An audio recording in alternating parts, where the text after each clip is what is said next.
My name is Josh Shields. I'm the Director of Emergency Services for Virginia Wing, and I am a member of the National Training Team. And today I want to talk to you a little bit about collecting incident information. One of the most important things that we can do on a mission is gather information, and this entire presentation is not directed towards the incident commanders or the experienced mission pilots, the ground team leaders. It's really directed towards the new members in CAP, those that have never set foot in the field or been on an aircrew. The reality is these members can be of critical importance and great benefit to a mission staff. So when we talk about emergency services and search and rescue missions, gathering intelligence that is accurate, timely, and helps develop the big picture is of critical importance to us. Having the improper information or inaccurate data can really lead our teams astray and result in us searching where we don't want to be searching or searching for the wrong target. So we're going to talk a little bit about that.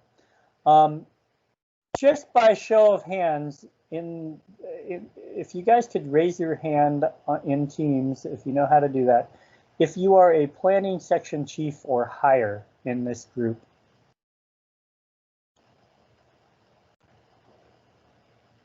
So it looks like there's a couple, but mostly not, which is good. So for those of you that have been around CAP for a while,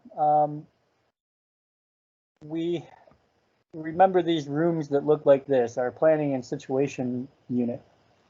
And it's generally a room tucked away in an incident command post with a lot of maps and charts and pictures and scribblings on the wall.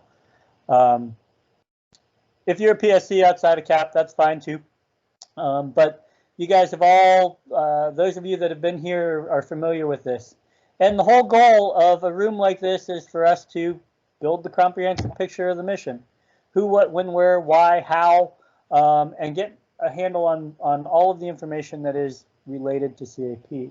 As we move into the 21st century, kicking and screaming for many of our members and move away from this type of a room into this type of an environment where we're using teams, and this is a screen capture from one of our missions that Virginia Wing ran earlier this year. We are utilizing tools that CAP hasn't utilized in a long time to, or doesn't have the length of history. In Maryland Wing, I know that you guys are very up to speed on SAR topo and the use of SAR topo. Virginia Wing learned about it last year, and we've really embraced it. And if you came out of the last session about using the Survey 123 app and GIS tools, CAP on the national level continues to roll out these new tools that are going to help us out. So we're moving from this into this type of a situation where everything that we're doing is electronic, and it allows us to collaborate, especially in the COVID environment where we're collaborating from different locations. The reality is, with the technology that's in place now, is we can run major missions either at the state level or even the national level with everybody sitting at home from the comfort of their desk, which is a beautiful thing. Puerto Rico, Hurricane Florence, the COVID missions are all being administered remotely, rather than us going to what we would consider a traditional incident command post. So what type of information do we want to generate? When we talk about a search and rescue mission, we can categorize that into a couple different buckets. People, so what is our target? The equipment, what were they driving or flying? What did they have on them? What type of resources do they have available to them for survival? What are the environmental impacts? What's the weather like? What's the location where we last know that they were? What airport did they depart from? Historical information, which is looking back at the individual or target between 24 to 72 hours. We want to paint a picture of what their life was, what their mental status was, what their activities were. Did they sleep? Did they interact with family and friends? Who did they talk to? What were they doing? Because this all comes into painting that picture of the types of mistakes that they may be making or their mental mindset. And then we have, in CAP, we have other restricted data. That's the what we used to know as NTAP, the National Track Analysis Program, which is now National Radar Analysis Team, and their Icarus tool. We have cell phone forensics. We have the ability to bring in specialized subject matter experts from national headquarters or AFRCC. And finally, it's the use of multiple means to generate this information. Again, we want to build that comprehensive picture. So we may be doing personal interviews over the phone, we may be using geographic information systems, we may be using web databases, social media, using our public affairs team, using other agencies that can help us out, local law enforcement, the Department of Aviation. There may be state police, depending on what your wing is. There may be other search agencies that are involved as partner agencies, or they may just be working out on their own. It's been my experience that sometimes, you know, other agencies don't necessarily realize that we have search and rescue going on. So when we deploy aircraft out into the field, all of a sudden they're encountering state police or the local law enforcement who has cued into the search somehow, either because they're tied into the state level emergency management. But we can use them as resources as well. Where do we start? We work backwards. So we're always going to work from the known to the unknown to try and build this picture. We're going to start with our best guess connections. Contact family members if you can. Find out who their known associates are, maybe coworkers, people that they interacted with at the airport, flight instructors, friends. You work from where they might have been last seen. So if it's an individual that has wandered off in the woods, maybe we start working backwards using their cellular data to find out, did they go to a rest area or a convenience store? And we can go back and talk to you know, the employees there to say, did you see these individuals? Or the FBO, you know, the FBO can provide a lot of information with regards to what type of aircraft was it? What did it look like? What was the pilot's mindset? Did they get gas? Did you see them load any baggage on board? Did they have food with them? All of these different criteria that that affect our search and rescue picture and survival factors. We also want to identify any abnormalities. And an example of that might be calling up the airport and we talk to the FBO and we find out that the pilot has been gone overnight and the hangar is open with the car parked on the taxiway or in the hangar. And that's something that this pilot never does, because the pilot only flies locally and only short flights. Well, that's an abnormality. If his vehicle has been there for 24 hours and the hangar's been open, you know, that points to a potential that they may actually be a missing aircraft. Where to use? Sorry about that. That should be what to use. What websites and resources do we use?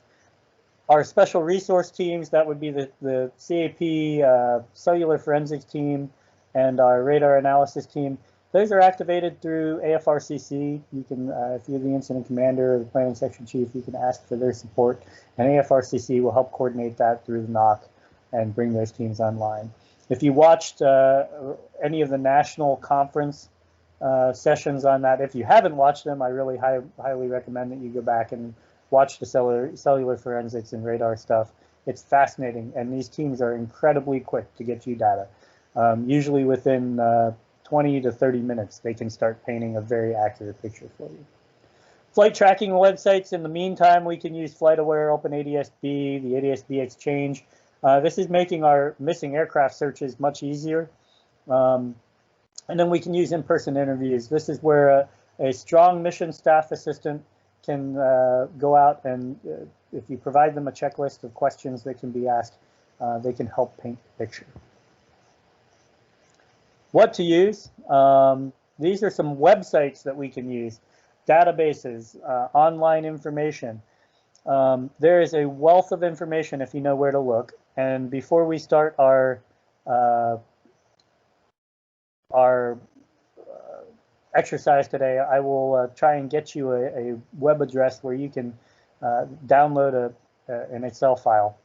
And it's the resource list that I've created for Virginia Wing that has all of these databases.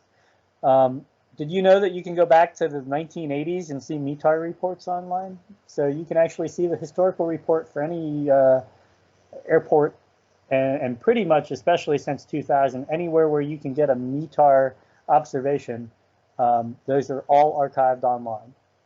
AirNav is an airport database. It's got the FAA database for all of the airports. It's free.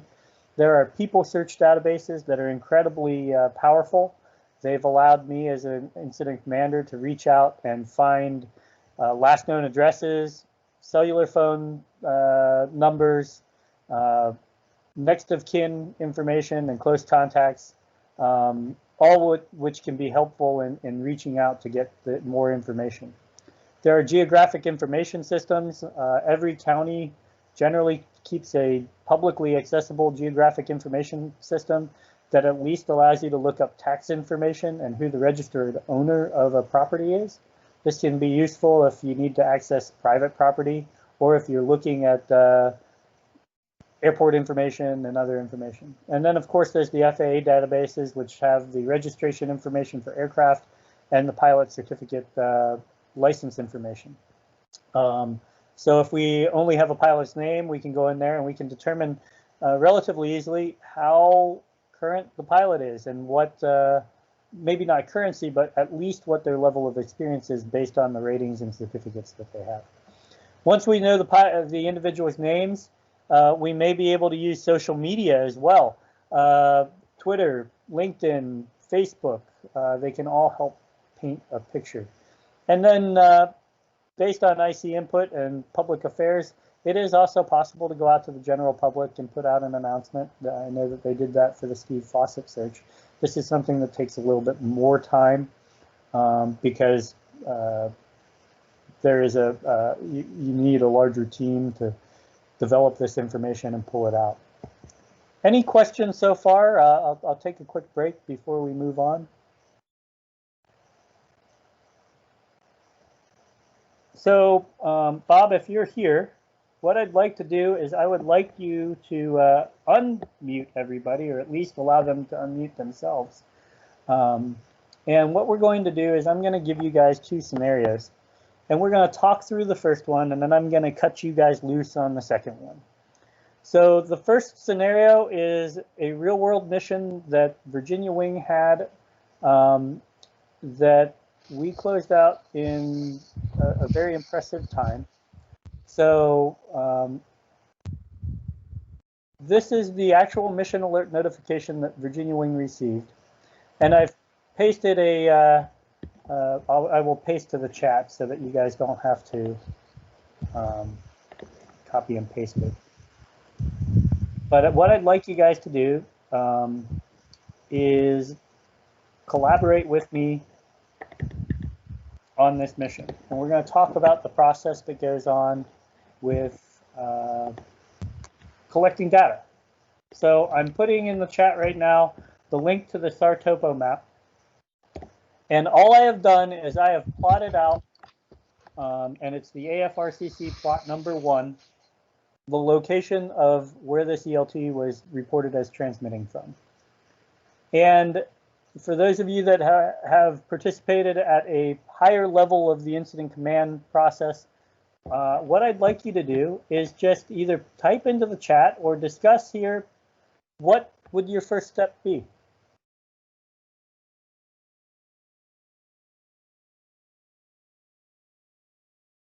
Anybody want to weigh in? I'm going to put you on the spot.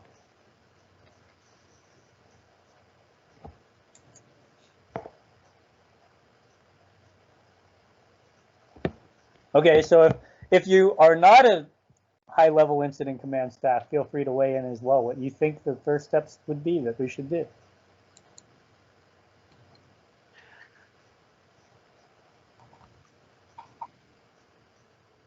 Well, I've never done this. Oh, that's my voice. I've never done this before, but I imagine putting in the coordinates. Okay, so I'm going to drag this over here, and hopefully you guys will be able to see it. This is a SAR topo, and here are the coordinates.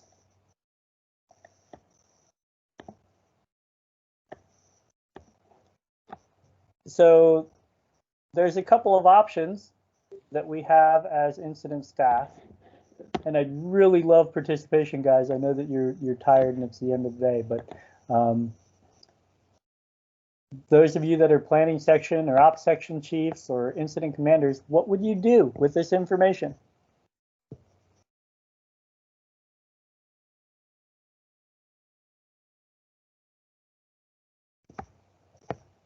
Anybody? Take a stab at it. There are no wrong answers. Start building a search pattern.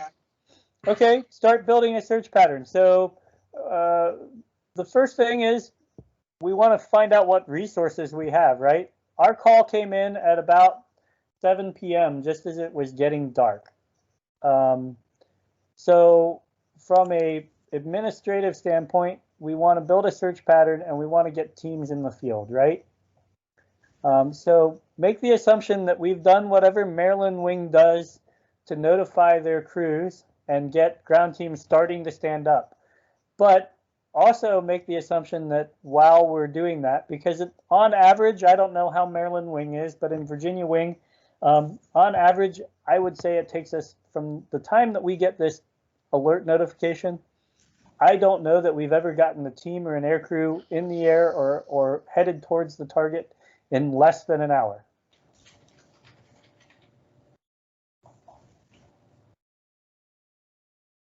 So what else can we do?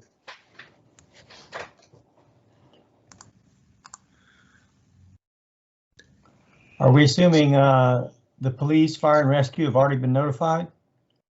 You can assume that they have not, because generally speaking, when AFRCC gets an ELT transmission,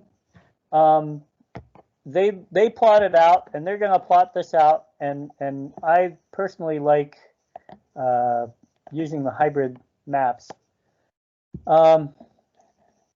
And their first call is not going to be to fire. They may call the sheriff and say, "Hey, we wanted to let you know." They're going to notify the state emergency operations center to let them know that there's an ELT.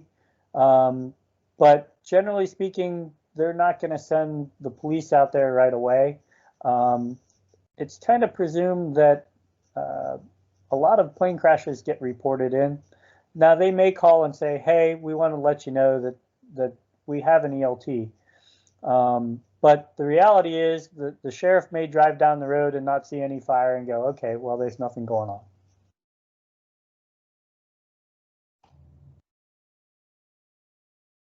The reality is most of these ELT missions that we get these days are completed before we ever get them. I'm actually surprised that we got this mission because it was a 406 ELT, which was registered. But for whatever reason, they were unable to get in touch with the actual owner of the beacon. So contact pilots on 121.5 and ask them to monitor for an ELT. We can certainly do that. The AFRCC usually actually does that step for us. They'll reach out to the FAA and ask for verification. So we can make the assumption that there is an ELT signal that has been reported back to AFRCC.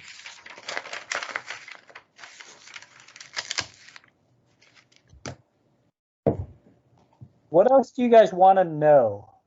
What information can we find out about where this is? Flight plan? None in the system, and we don't know what aircraft this is registered to.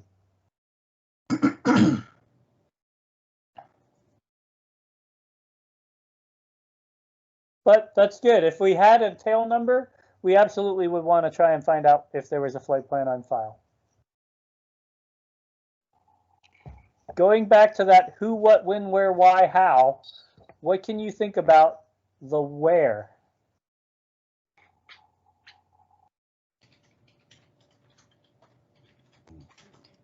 That seems self-explanatory. Where you've got the Latin long. Okay, so what do we want to know? What can I, using SAR topo, how many of you guys are familiar with SAR topo? Anybody here? I guess you want to know what the area looks like. Okay, Topography. so the beautiful thing about SAR topo is we have Google Maps integrated. We also have FAA sectional charts. So I can pull out the FAA sectional and look, well, it looks like we're off the end of Culpeper, or there's Orange County Airport here. I can go to the hybrid and I can get a bird's eye view of the location. There you go. So it's flat farmland. It's flat farmland. Why don't we just find out who the owner of the farm is and give him a call? Yeah, Okay. that's a good idea. So how do we go about doing that? I can do a tax record search, or I could just do a Google search for the address and then find the owner and work it backwards. So unfortunately in SAR topo, we can't do like we can in Google Maps and do the what's here. But what I can do, and anybody notice anything interesting about this picture?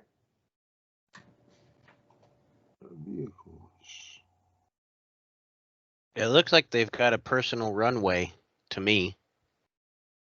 A personal runway. Oh yeah, for like a crop dusting plane or something. Possibly here. Yeah.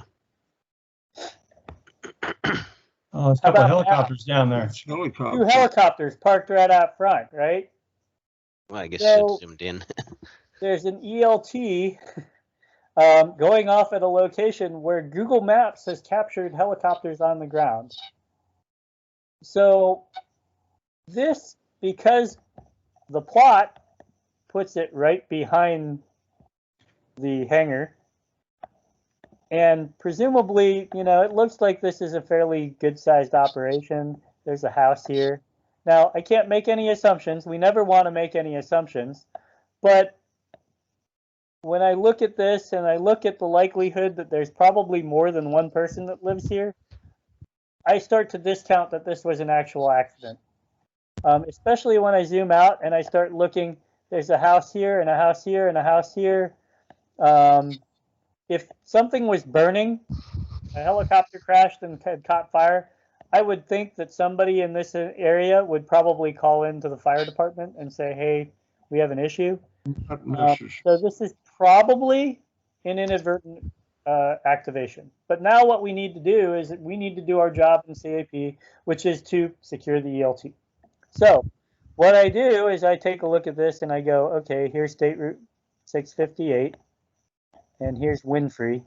And I'm going to open up a new map, and I'm just going to go to Google, and I'm going to type in Winfrey, Virginia, and I'll match the maps. 658. And where was my house here? Go back. A little further south. Yeah, a little further southeast. Right here, There you go. right? So I can come over here and I can click what's here, and I've got a rough estimate of the address that I want to look for. And let me see if I can put up into Teams. Here for you guys, my cheat list.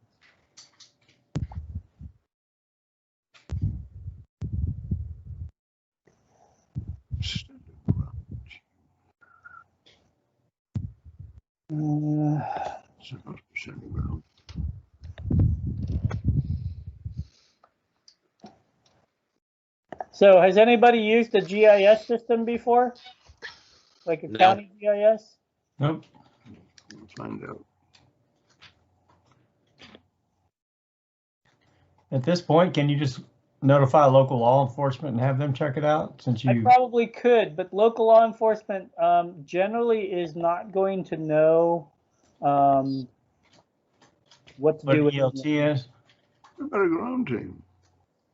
So we're going to send a ground team out, but do we need to send a ground team out? No. I'm going to send this to you guys. Somebody see in the chat if you can pull that that document.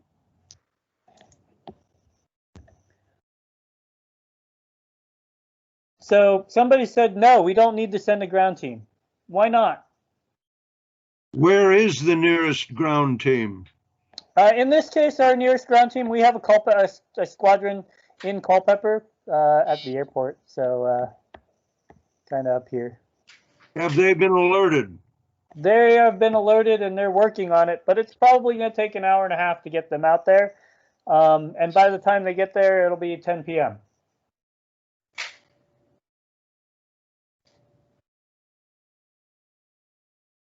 At least. Actually, our mission notification came in at 9:20 p.m. local time.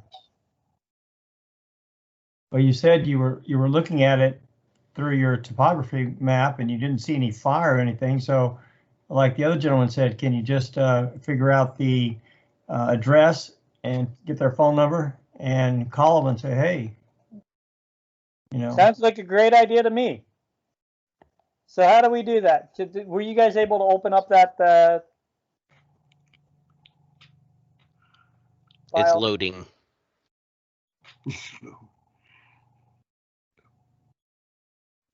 Okay. So that file has all of my cheat information. But what I recommend folks do is, first of all, we want to figure out what county we're in. So we're going to go and just do a search.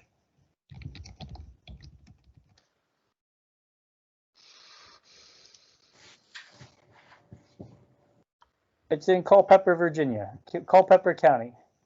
So then I'm going to type in Culpeper County GIS. And you're looking for something that says GIS, and this is generally your tax records. So I'm going to do this, and I'm going to open this up, and I'm going to come in here. And I've never used this GIS before. Well, I've used it one other time. And they've got this little aerial imagery, and I'm going to zoom in here, and I'm going to try and find our property. And I think this is it here. Okay, so I now have a property, and when I scroll over it, I have a name, Eugene J. Critter. And maybe if I click on this, I can get some additional information, possibly. There's a little info button here. Sometimes it works, sometimes it doesn't. All of these systems are different, and that's one of the challenges that we have. So I click highlight the property, and I have an address. I have a name. Now all I need to do is find Mr. Critter and figure out how to contact him, right?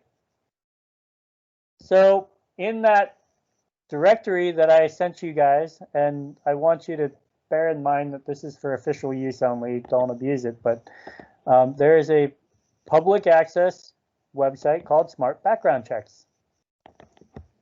And if I type in Critter,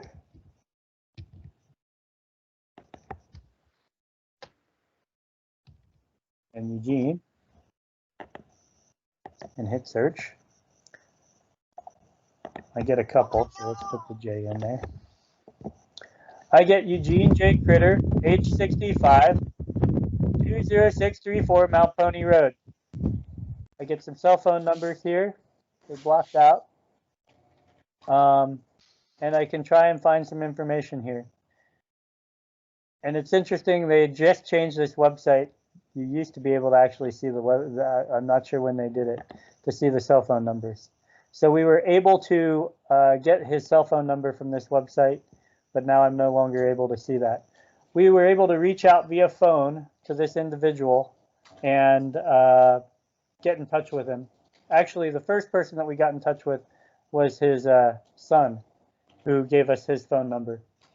To give you guys an idea, this was while we were spinning up the mission and actually getting an aircrew and a ground team together to go out into the field. We did this type of an investigation. At the end of the day, 3 people were officially signed into the mission: the incident commander, a planning section chief, and a mission staff assistant.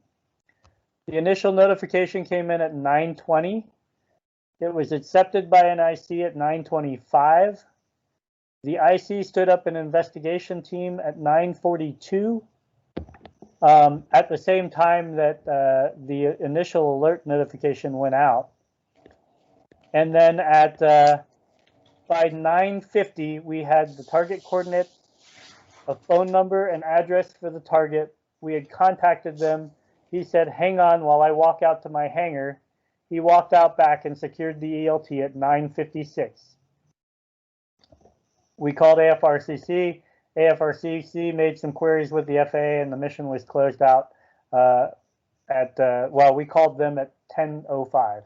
So the total time from the time that we were notified to when the ELT was shut down was 31 minutes. It took the investigation team 8 minutes to get the information to secure the ELT. Now, the ground team was a little disappointed because they didn't get to go out into the field and, actually do their thing. But the reality is this was still a find for Virginia Wing, and we did it without ever having to send anybody into the field. Somebody raised their hand and has a question. Yeah, this is Ron Glockner. I'm just curious. So, if you realize there was a runway, that means it was probably a privately owned airport on the sectional. And if you went to AirNav, you can typically get a phone number immediately for the manager at that private airfield. Would that not have been a quicker method in this case? Over. It may have been, except the reality is this is an unregistered, or it does not show up on the sectional. So in this case, that strip is small enough that it's not actually a sectional based strip, mainly because I don't believe that was actually a runway. It's not at least a registered runway in the sense that it's approved by the FAA. He may have cut that path out so that he is able to utilize it as a run-up area for his helicopters and stuff. But my guess is this may be a registered heliport with the Commonwealth of Virginia. But it did not, there's no easy way for me to find out what the name of this airport is. Now, if he had been at an actual marked airport, such as this one here, where Belmont, yes, absolutely, we probably could have gotten that information much quicker. Any other questions? Negative. Okay, I have done and demonstrated. Now I want you guys to put your hat on and run with this second exercise here. And I'm going to just copy and paste this into the chat so you have all of the information that AFRCC is giving you.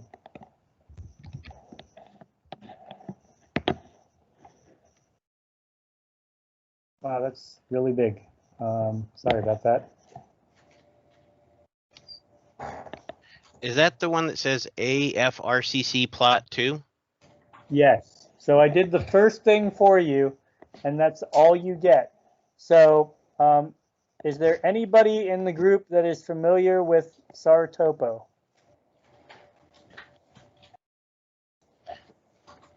That I said, the little red hen.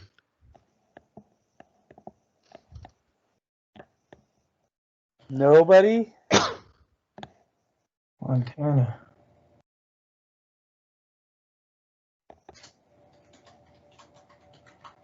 Yeah, sorry, wrong window. Yeah, with me not having a lot of experience with that piece of software, I guess my first go-to would be ForeFlight. Okay. So tell me what you want me to do in ForeFlight.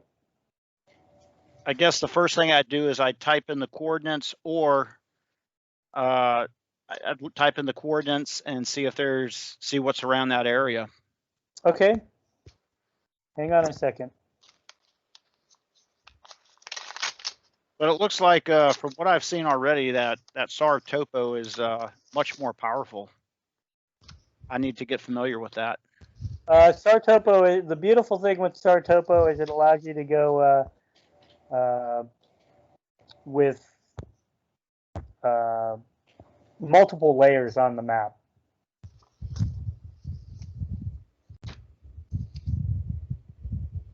Is it real time?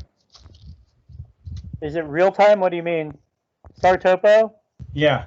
So it is a real-time collaborative tool, which means that I could the link that I shared you guys in the chat earlier allows you guys to edit the map from your location, and whatever we put in collaboratively will show up on everybody's map.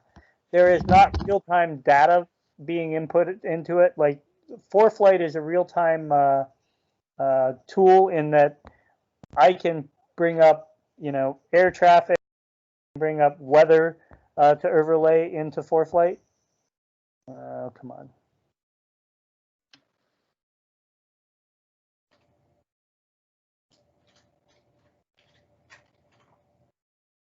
Bear with me while I remember how to input a hard lat long. Yeah, it's not real user-friendly in ForeFlight. It's not something that I do very often. Yeah, I typically create a user waypoint.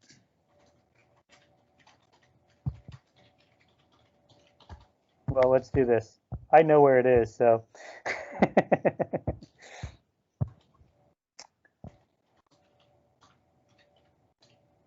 Well, I kind of know where it is.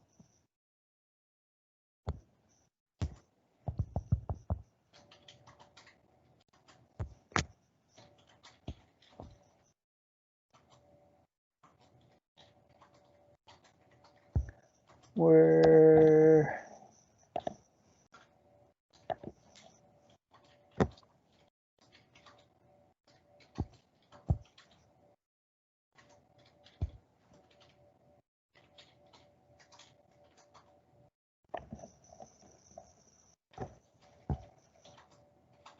right about here.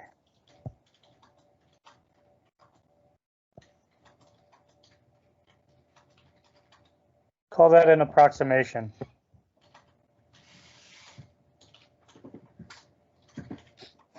So where is it on the chart? Is it the triangle? Got it. I mean the diamond? It looks like it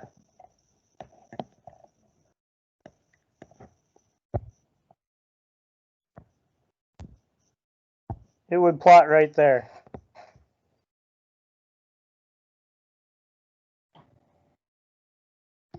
So you've got that private airfield just to the west.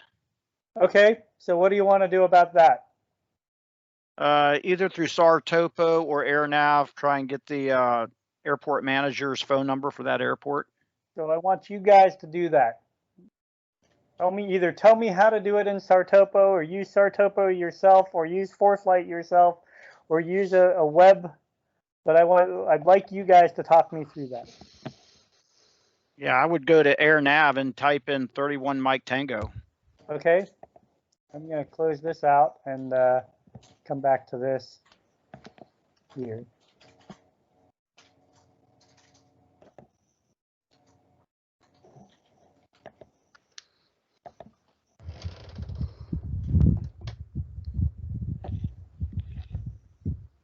Are you guys seeing, what are you seeing? You're seeing SARTOPO again. So go to AirNav and type in 31 Mike Tango. Right, and I already found a phone number with the manager, Katie Rebel. Okay. You call that phone number. Incidentally, it's a 703 number, which is Virginia, DC area. And it goes straight to voicemail.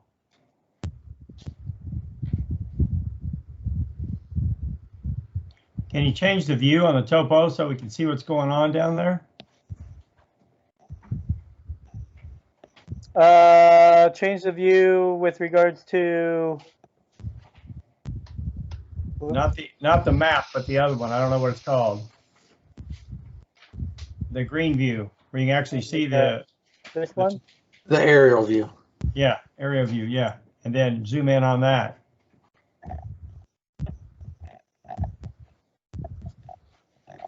It gives us a better idea of what we're supposed to be looking at.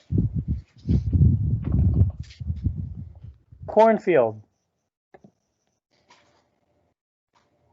Cornfield, Virginia. So can you make it bigger? I'm sorry, the other way.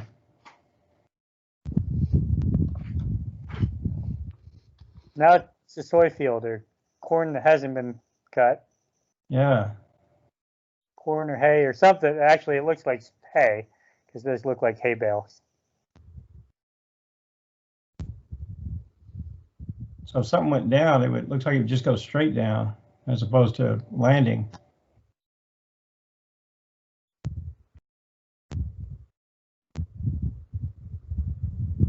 So you could find out the owner of that property and try giving them a call. Mm-hmm. Okay. So to do that, we've got to figure out where this is. We have an address here, right? So let's take this address. Do your tax records, that way you can figure out what house is on that plot. And let's Wait a minute, that address. Figure out the address of that plot, right? No, that address, that was from AirNav from the private airport, not that piece of property. Okay.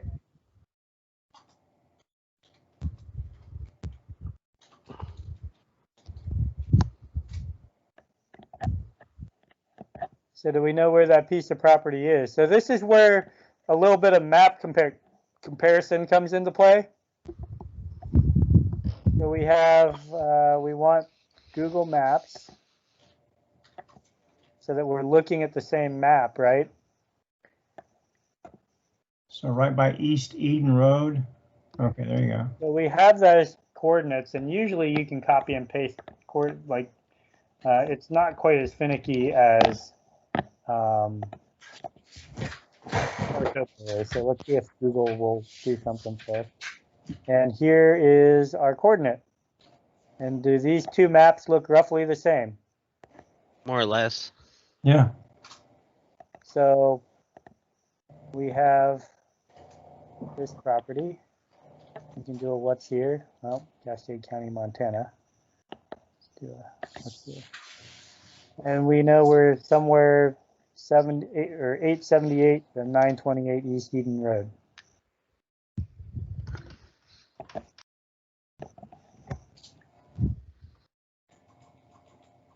So, Actually, I think you should zoom out a little bit and see if there's what other properties are to the north, south, and west of that plot too. okay. Yeah, now zoom back in. So it looks like, yeah, there's a house to the southeast. Okay. Probably in visual range, right? Right. And we have these other map layers, right?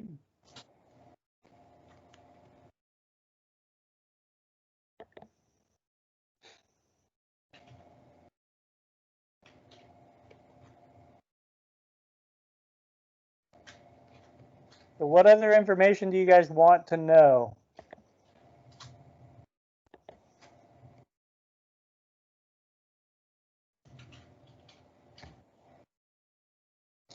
I think we need to know whose property it is, and then, like you said, get the plot and find out whose property it is, and then we can look and see if that little house towards the southeast, if that's their property, or if they've got sight line, and they can just look out there and see what's going on.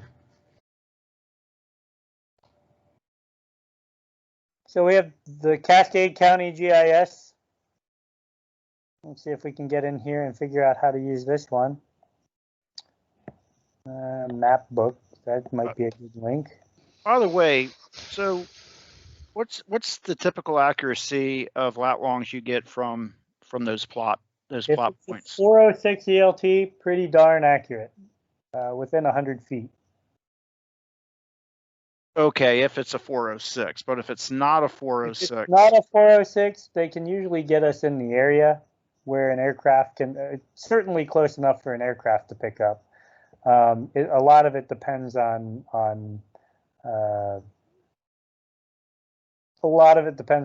bounce. If it's just a straight 121.5 and all they're using is airborne reports, it can be pretty big plots.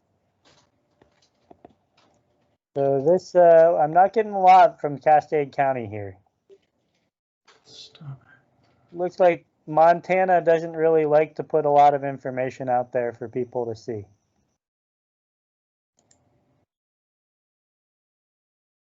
So how can we work this backwards? Well, I know it got brought up before, and I've lived out in the sticks like this. This might be an instance where you could straight up call the sheriff, say, hey, we got this report. Do you know these people? The sheriff might even have that farm on his cell phone. Maybe. So that's a very good thinking. Let's call the sheriff. Let's have the sheriff run out there and see if he can see anything. Hey, can you drive down Eden Road? Well, he might even know the farm too. I mean, some of those towns, you got 300 people. So we know that there's an airstrip, right? We've talked about it a little bit. Is that so let's go back to this FAA map. Can you ask them to do a flyover? Generally not. I mean, the sheriff out here probably doesn't have one. We might be able to get an air crew up. It's interestingly enough, though, it looks like there might be an approach here, right? For those of you that are pilots, we have protected airspace, and this aircraft, or this position that's been reported, is pretty much straight down the middle of that protected airspace. So, can we make any assumptions? Are you saying he could have crashed on getting ready to land on final? I mean, it could be an aircraft going into Great Falls. So one of the things that I might start with is calling up Great Falls approach and see if they have any, reports. Were they working any aircraft? We have this aircraft close by, right? So let's work all the angles, because one of the things that we want to do is try and figure out who this is, because they might be able to help us, right? So if we go this way. Now, if I go back into our map, is there anything interesting that you notice?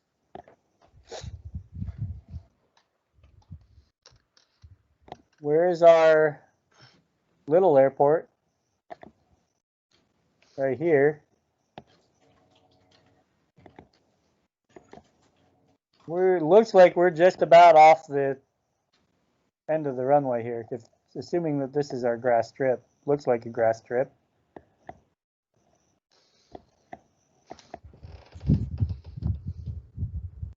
So there's a couple of different ways that I can go with this.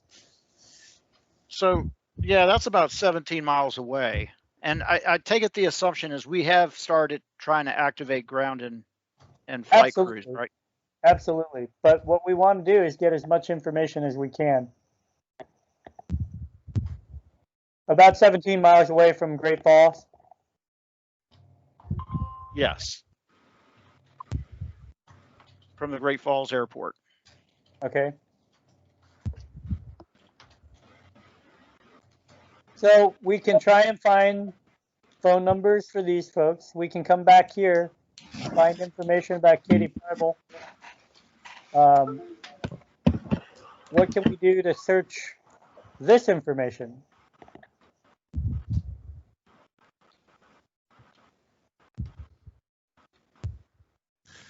Doing a search from the state's GIS records. That property is either owned by the Granger Living Trust or borders on Rodney Pilgrim's. So I could do a white pages search for them. Okay. How about the FAA website?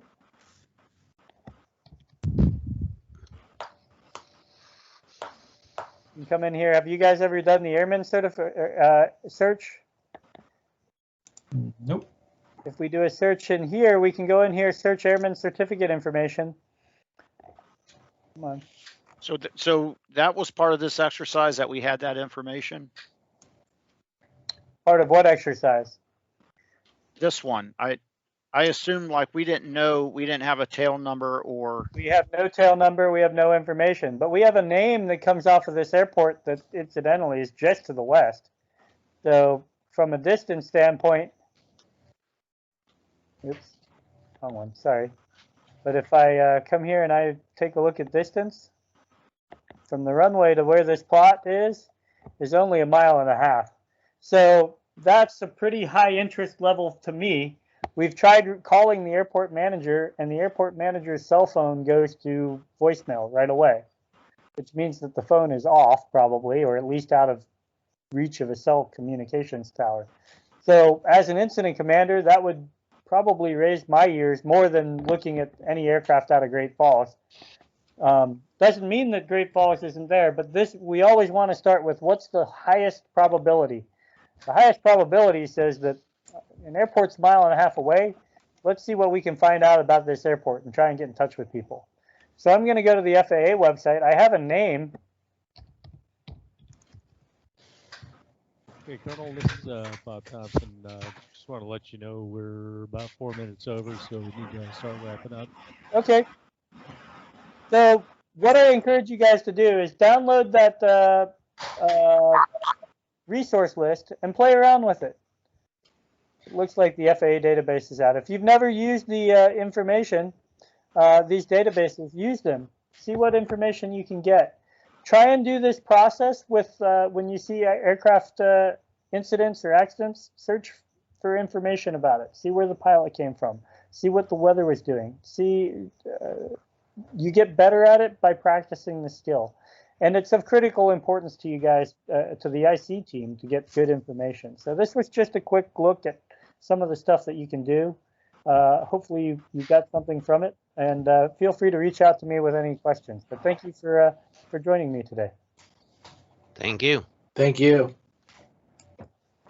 Thanks, Bob. You bet, and we'll see you at some search at some point. Sounds good. Yeah, I would very much like to get some more collaborative work with Maryland Wing. So I'll pass it on. all right, thank you guys. Have a great afternoon. Okay, where's the link for the survey? I will go ahead and put it down in chat again. Give me 2 seconds. Thank you. And thank you. That was fun. Thank you, That was everybody, very for coming. interesting. Appreciate it. And I believe the general session is scheduled to start shortly. So we'll see you over then. All right, thank you guys. Thank you.